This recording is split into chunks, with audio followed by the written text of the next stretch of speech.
یحتسب، بنده من اگر تو حقیقی توکلی به من داشته باشی، اگر تو حقیقی همراه با من باشی و من در محضر خود در محضر من دانی، از فضل من انتظار داشته باشی، من همه راه های زندگی رو برات آسان میکنم، برای تو رزق میرسانم که از جای خودت خبر نداشتی. با آن دک حرکت چیزی زیاده برات خدا میگه میتیم، یا کمتم میتیم برکتش میتیم، از اون بسیار داشتگی ها زایدتر برای تو فایده میارد. حالا عزیزان میگم بایگری در بسیار داشتن پول و مال نیست، بایگری در برکت و در قناعت است. حدیث رسول اکرم است.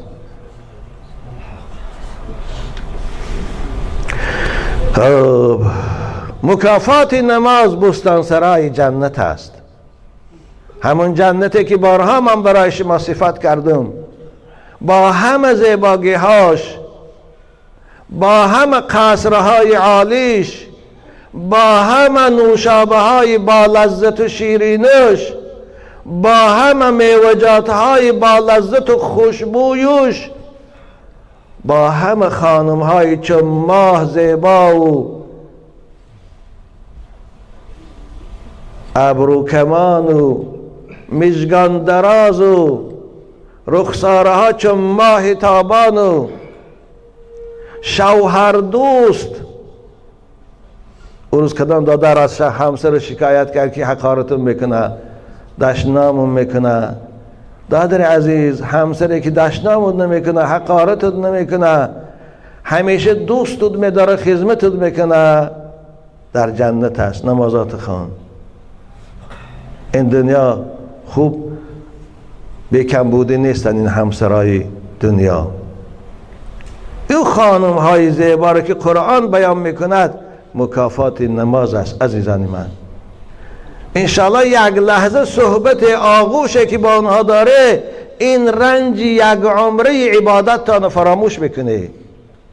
این سردی و خنکی که برای طهارت در زمستان میکشه یک آغوش اون وقت همش فراموش میکنه. اما برعکس او اگر تمام عمر در راحت باشه، در معیشت باشه، تمام واسطه های معیشت و راحت براتان آماده باشد، والله همش به یک قبضه حضرت عزرائیل زدن، به یک چنگال آهنین او زدن تمام بشود. دیگه چی ندیدم. شاعر میگه والله لو عاش الفتى الفا من الاعوام مالك امره متلذذا بكل نفيسة ومتنعما بنعم عسره لا يعتريه السقم فيها مرة ولا ترد الهموم بباله ما كان هذا كله في أن يفي بمبيت أول ليلة في قبره. شاعر میگوید عزیزان من او شاعرها همش غمی من شما را خوردن که مبادا دنیا فریب من نکند، چگونه دیگرها را فریب دارد. والله قسم به خدا آغازش مصرهای شعرش با سخنی که حانسی است، بهترین قسم است، بزرگترین سوگند است شروع کرد. والله قسم به خدا عزیز من خوب باور کن، اگر من ناتوغری گویم در پیشگاه خدا جنایتکارم، گناهگارم، حادثم، یک جوان 1000 سال عمر بینم، در این مدت 1000 سال تمام شرایط راحت براش آماده است. سمالیت های باینگ، قصرهای عالی با بستانسراهاش، خدمتگارها با خانمهای زیبا و با جوانهای زیبا، تمام شرایط راحت، از نوشاکی ها، از خوراکی ها، از میوگی ها، از سیر و سیاحت ها براش آماده باشد. در این 1000 سال یک بارم دندان درد نشد. ببینید من 2 روز از دندان دردم طبیعت و خیره است، با وجود که همه شرایط راحت برام آماده کرده حاج عبدالقادر خدا نگهش داره، با وجود این ناراحتم نه تبسم میفرمم نه خنده. خداوند شما را در این مسافرت هیچ جاتان درد نکند. من غم شما رو میخورم، خداوند شما رو سلامت دارد. در این 1000 سال یک بار دندان درد نشود، یک بار سر درد نشود. لیکن ناممکن است، ناممکن است که 1000 سال ما عمر بینیم.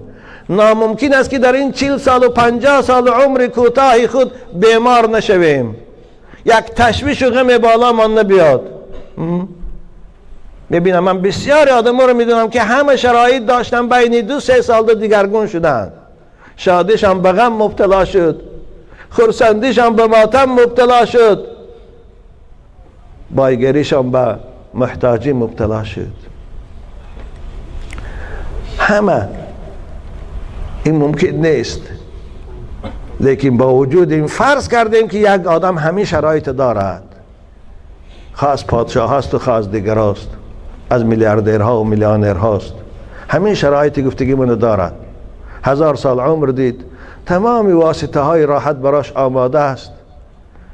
وقتی که مرگ به سراغش آمد، خوب از مرگ رهایی نداریم، هیچ کس رهایی ندارد. زیرا خدا اعلام کرده است، خدا خبری جنازه را برای همه ما و شما داده است، برای پادشاه ها هم، برای گداها هم، برای پهلوان ها هم، برای ناتوان ها هم، برای ثروتمند ها هم، برای محتاج ها هم، برای تنصحت ها هم، برای بیمار ها هم، برای پیرمرد ها هم، برای جوان ها هم، برای مرد ها هم، برای زن ها هم، برای نابالغ ها و برای کودکای شیرخواره هم. همشه جنازش خبرش داد. کل من علیها فان و یبقى وجه ربک ذو الجلال والاکرام.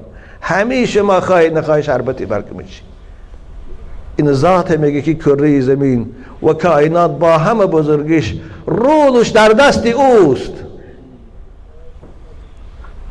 وقتی که مرگ به سراغ آمد، وقتی که او رو ما رو در تابوت میخوابانند و به خانه لحد میبرند میگذارند، لحدی که به جای او قصر عالی، خانه که درازش 2 متر است یا کمتر از 2 متر، به جای او دیوانهای ملایم و کرپه های ملایم خاک خنک، به جای او کستان و بروک و کرته های $1000 و $500، 3 قبطسانی ارزان بقدر، به جای او خانه روشنی با قندیل های قیمت آراسته، خانه تاریکی بی قندیل. وقتی که اونجا میگیریم قرار بگیریم، شاعر چی میگه؟ والله ما كان هذا كله في ان يفي بمبيت اول ليلة في قبره. قسم به خدا همین راحت ها به یک ساعته به یک شبه خواب داخل قبر تمام می شود. 1 ساعت در داخل قبر، شاید 1 شب در داخل قبر، همین راحت ها را چی میکنه؟ فراموش میسازه. فراموش. یا الله، کاش که در قبر هم تو خواب میرفتیم و هم تو آرام میرفتیم و هم تو میپوسیدیم و هم تو یا الله، کاش که این تو میشد. چی خوب بود، چی فایده میکردیم. زناگارا چی فایده میکردن، دزدا و غارتگرا چی فایده میکردن، به نمازا چی راحت میکرد اگر هم تو میمردن و پوسیده میرفتن. اما نه عزیز من، نه اینتون است. حضرت علی رضی الله تعالی عنه گاه اشکی چشماشم میریخت و این مصرعها رو میخواندن. حضرت میگویند فلو انا اذا متنا ترکنا، فلو انا اذا متنا ترکنا لكان الموت راحة كل شيء. اگر ما وفات میکردیم، اگر ما سفر آخرت میکردیم و با همین در لحد دیگر برای ما پرس و کاو نمی بود، برای ما سوال و جواب نمی بود، برای ما زنده شدن نمی بود، نابود شده می رفتیم، به خاک برابر می شدیم. والله مرگ برای ما راحت بود، برای ظالما راحت بود، برای شراب نوشا راحت بود، برای زناگار و دزد و غارتگرا راحت بود. اما حضرت چی میگه؟ ولکن اذا متنا ترکنا، ولكن اذا متنا تركنا بعثنا، ولكن اذا متنا بعثنا لكان يسأل كلنا عن كل شيء، لكان يسأل كلنا عن كل شيء. اما مع الاسف نه، بعد از مرگ زنده شدن هست. همون خدایی که در شب ما را میخواباند و سحر بیدار میکند با بازگردانیدن روح، همون خدا در قبر از نو ما را با بیدار میکند، زنده میکند. ولكن اذا متنا بعثنا لكان يسأل كلنا عن كل شيء. برای هر کاری کردگی ما از روز بلوغ عزیز من تا روز آمدن مرگ، برای هر ساعت عمر، برای هر روز عمر، برای هر هفته عمر، برای هر ماه و هر سال عمر جواب میگویی این عمر در کجا سپری کردی، با چی کار سپریش کردی، با چی کار تمامش کردی. یا الله، علی گریه میکرد. علی مثل من شما به نماز نبود، علی مثل من شما به پروا نبود، علی مثل من شما غارتگر نبود، ظالم نبود. با وجود این می ترسید. از چی می ترسید؟ از رو پرو شدن در پیشگاه پروردگارش می ترسید. یا الله، در قبر لحظه ناگذشته مفتشای الهی برای سؤال جواب می بیان. لحظه زیاد ناگذشته خداوند دو مفتش روان میکند، یکی منکر دارد یکی نکیر. چی دهشت است آن لحظه. اونا چنان با هیبت میبیان، چنان با سیاست میبیان. یا الله، انسان طاقتی دیدن اونها ندارد اگر خدا به فضلش رحمت نکند. پرسنده ها رسیده به دستگرزی آتشین، پرسنده ها رسیده به دستگرزی آتشین، صد زهر آب می شود از بنده حزین. گویند ربکیست رسولت کدام دین، گویند ربکیست رسولت کدام دین. از کشتگاه خیش چی آوردی ببین. چی آوردی؟ حجت مسلمانی داری؟ شناسنامه مسلمانی داری؟ در راه ملیسه ها و آمانها کپن پاسپور بپرسند. اونها از ما حجت میپرسند، شناسنامه میپرسند.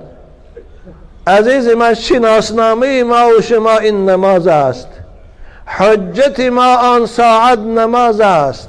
رسول اکرم میگن کانت له برهانا حجتا و برهانا و نجاتا یوم القیامه.